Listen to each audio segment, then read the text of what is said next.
ありがとうございます。男前やね。オッケー、ありがとうございます。またお会いしました。気をつけて帰ってくださいね。ありがとうございます。どうぞどうぞ。これは何年モデルのデアベルですか？これは2年前ですんで、2014年モデル。ですね。あれですか、アーマーゲーでもないんですか？アーマーゲーではないですよ。ディアベルカーボンっていうグレードですね。おお、ほんまや、カーボンで入ってる。カーボンでブレンボーとかも入ってオッケーです。マフラーどこですかこれ？マフラーはザードっていうところです。ヨーロッパのメーカーですね。昔の日本の歌手みたいな名前ですね。エンジンを聞かせてもらえますか？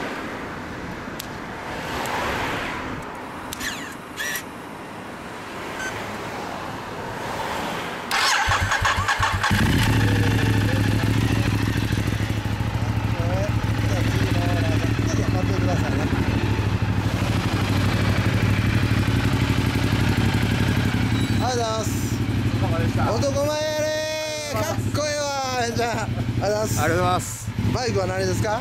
R1 です。何年モデル？2015年ですね。15年、まだ最新型やね。そうですね。ほとんどカーボンしてあるね、これも。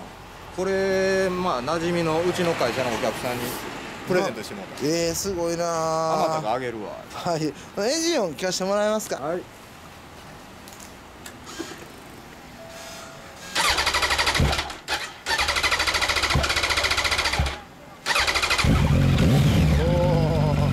さすが300キロマシン。すごいなー。ちょっと待ってね。はい。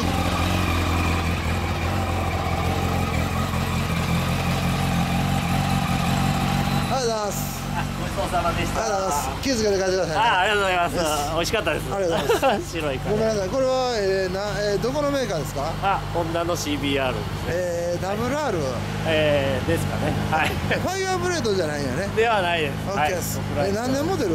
これ14年。おお。すみません、エンジンを聞かせてもらえますか？はい。